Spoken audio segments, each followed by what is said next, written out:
Hi, it's Mr. Lonergan. We're going to talk about exam prep packet question number 15. We're looking for correlation coefficients, and we've got a random sample of data from my grade book from last year. Column 1 is the amount of times people were tardy. Column 2 is exam scores, and column 3 is final grades for those same people in Math 4. First thing we're going to do is enter this data into the calculator.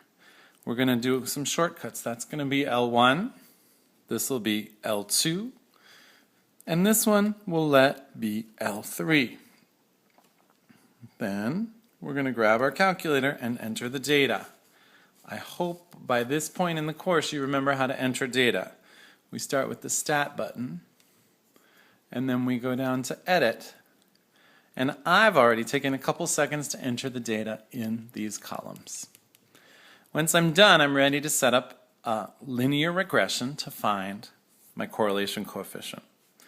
So remember my steps. I'm going to do Stat, then Edit to enter the data, and then to find my linear regression, I'm going to press Stat again, go over to Calc, and then choose choice number 4, linear regression, and hit Enter.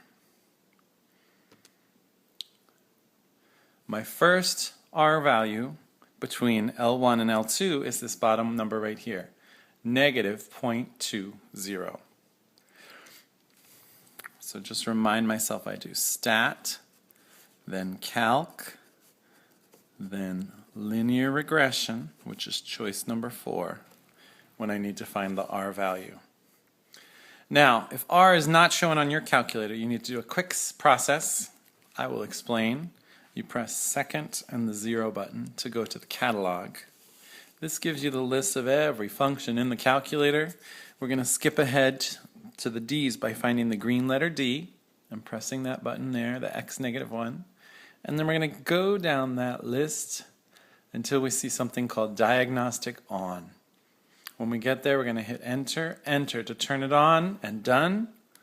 And then we can go back to doing our linear regression again. So, my R value is negative 0.20, and that is my answer for the first one. Column A versus column B, R equals negative 0.20. So if this was a percentage grade, it would be about a 20%. So what kind of correlation is this? Remember, when it's close to 0, we call it no correlation. Okay.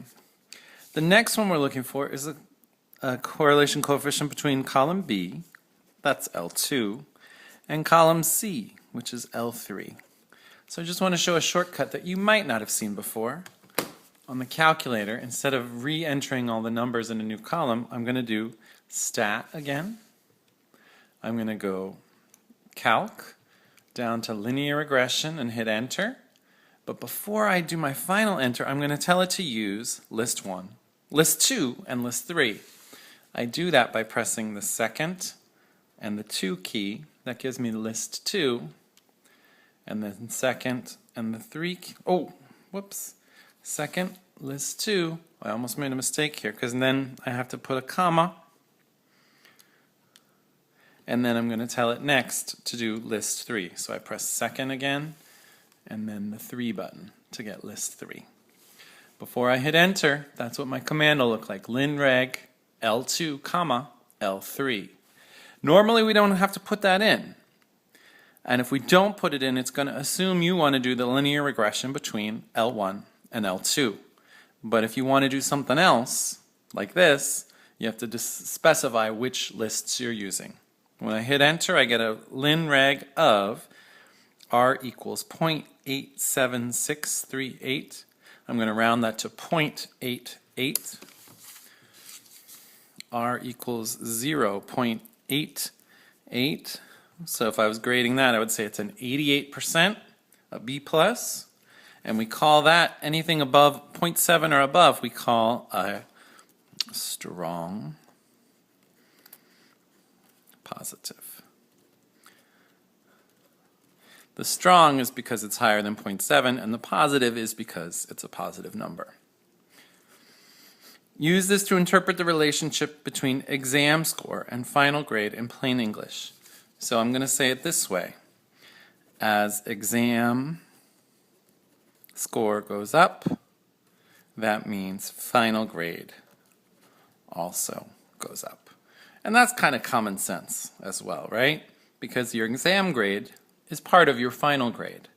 So if you have a high exam score, that means you'll have a high final. It also means that if one of them goes down, as exam score goes down, the other one will probably correlate and move in the same direction. So they would both go down together as well. Thanks for watching.